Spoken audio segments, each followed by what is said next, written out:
When someone mentions steak, you've probably got a good idea of what you like.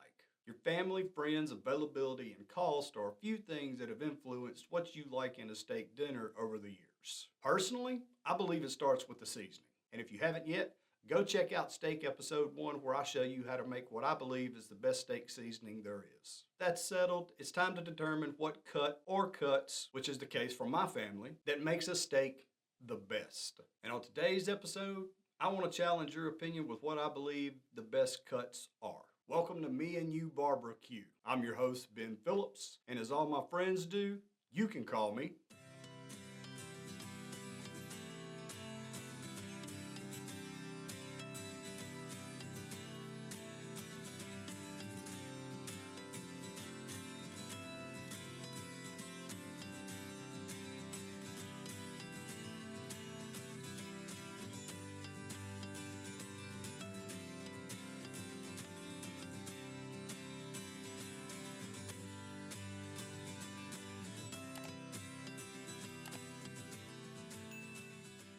Our family loves steak, and we normally have it on special occasions, birthdays, holidays, things like that. As you can see, I love ribeye, but others prefer the New York strip. And I'm not trying to get a sticker shock response from anyone by showing the prices, but all things considered for steak dinner, it's cheaper to cut your own steaks at home. And today, that's what we're going to be focusing on, starting with the New York strip. The first step in this process is to remove the meat from the cryovac packaging. Here's the method that I like to use, and it reduces a lot of the time cleaning up. The goal of this process is to leave as much liquid in the bag as possible and not get the excess liquid onto your work surface. Paper towels are a necessity in this process, so get some good absorbent ones. And once all sides have been patted down, we're going to discard the paper towels into the cryovac bag with the remaining liquid, and we're going to discard. Working with a New York strip subprimal, one thing that you will quickly learn is there is a lot of unwanted fat and silver skin that you are going to have to remove. And there's a lot of YouTube videos out there that show you how to do this, but the way I look at it is if it's white, tear it off. If it's red, you want to leave it. And if this is a little overwhelming for you, put the knife to the side for a second and just start grabbing on this stuff. See where it wants to separate. See where it wants you to remove it. And when you've got a good starting point and you feel comfortable, then we can reach for our knife and start trimming some of this stuff off. But just like in the story of the tortoise and the hare, slow and steady wins the race. You don't want to get crazy with this. This isn't Fruit Ninja. And I know a lot of people are probably saying right now, I love fat. You tearing off all the flavor. That's debatable. For what I personally like to do, I would rather take the usable fat off this subprimal, render it down, and make tallow for other barbecue purposes or for deep frying homemade French fries. And after I remove this section of fat, I'm going to set it to the side and I'm going to begin working on this corner right here. Now, I'm not going to remove as much as I normally do because I want to demonstrate something to you as to why I remove everything on these subprimals. First cut here, I'm just cleaning up the edge. And here is the reason I remove everything. Now, my knives aren't the sharpest today, but dull by no means. And there's the reason why I remove everything. That gristle is unedible and tough. You can't chew it. And as you'll see in this right here, it still won't slice through. And even after a few passes on my honing steel, it's still difficult to cut through. So why keep it? Most kitchen knives are in the shape that my knife is in right now. Like I said, I haven't sharpened it for today to demonstrate this, but we just need to remove everything. There's a better shot of the gristle there. So we're going to start carefully removing all of this stuff, not just in that one corner, but I don't want to eat any of that. It's all silver skin, it's all waste, it all needs to be discarded.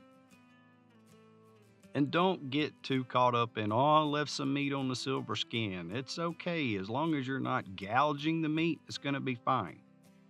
Once I turn this over, you'll see that, hey, there's a little bit of meat left on the backside. But I'm actually going to scrape it and show you that it's not that deep. You'll get a really good picture when I turn the knife over and show you on the backside that it was just a little bit. And I don't want you to get confused. This isn't something that you want to rush through. You want to take your time. It does take a little while. If you do have a sharp knife, it goes a lot smoother, but the finished product is what we're going for. Spend a little time now. The end result, much better. Finishing up with this last little piece of silver skin here, I'm going to give it one quick glance over, get a little front and top down view to show you what the finished product on that side looks like. Now to the meat side, same thing. If there's any silver skin or loose meat, go ahead and cut it off. This is done. Now all that's left to do, slicing the steaks at your desired thickness. I like to go anywhere between an inch, inch and a half. And that's a pretty choice grade New York strip. 12 steaks in all. And since we've got another subprimal to cut up, we're going to put these in the fridge. We're going to take our remaining scraps that we're going to use for tallow later. Boom, done. Now it's time for my favorite, the ribeye. And for me, here's what I'm after. The spinalis, the whole spinalis, the entire ribeye cap. And to start breaking down this ribeye subprimal, the first thing that we're going to do is we're going to follow this seam and we're going to take this tail section off. There's a little bit of meat in this tail section. There is some good fat that will render down for tallow, and there is just some nasty stuff on it that you're going to want to cut away and discard. It separates into a nice seam, that one swipe of the knife, and you're good. Now here's the next seam that we're going to follow, and we're going to start from the end. Just like we did in the strip, whatever wants to be removed, start removing it. This is a little bit tougher than the tail, but a knife shouldn't be necessary. And if it is, it's going to be minimal.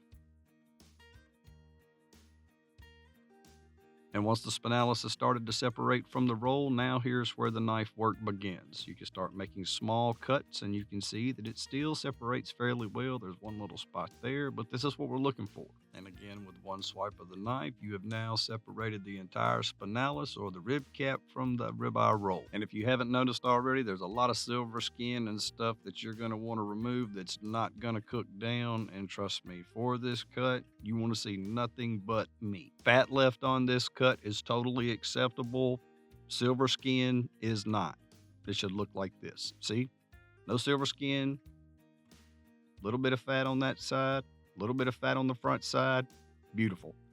Now for the back side. And you guessed it, we're going to do the same thing until it's finished. Next up, the rib roll itself. And I know you're tired of hearing it, but we're going to remove all this silver skin off this rib roll as well. If you've never done it before, like I said earlier, just be patient. The end product is worth it. Look at it this way. You're learning about the meat, you're improving your knife skills, and your family's going to love you for it. And you're going to know it when they hit you with that first, bruh.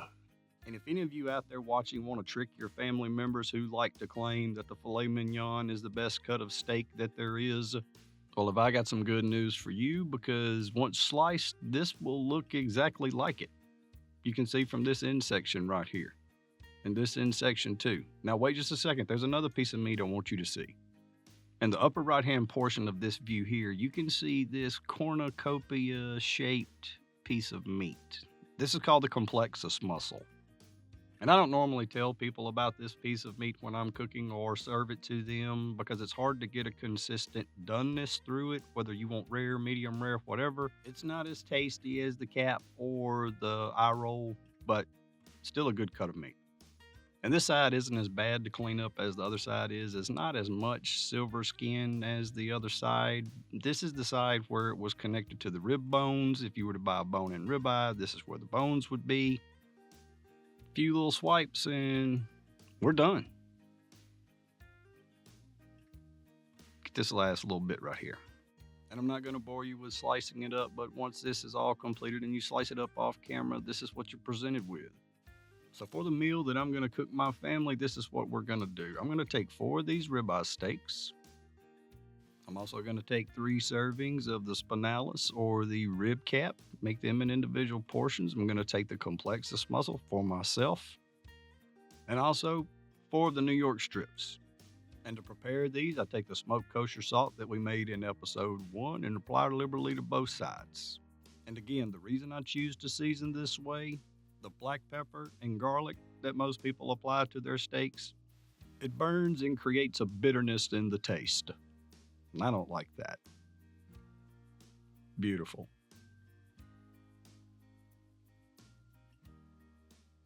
So after all that cutting, here's what we're left with. A bag of all the scraps and leftovers that I'm gonna use for tallow, 7 New York strips, a little bit of that rib cap meat, 7 ribeyes with a little bit of meat for stir fry, and 1 New York strip, 1 ribeye, and 2 pieces of the rib cap meat that I'm gonna make in episode 3. If you like what I'm doing on the channel, don't forget to like the video and hit the subscribe button and the bell notification to where you don't miss any new content that I put out. And as always, add heat, speak sweet, and I'll catch you in the next one. Later.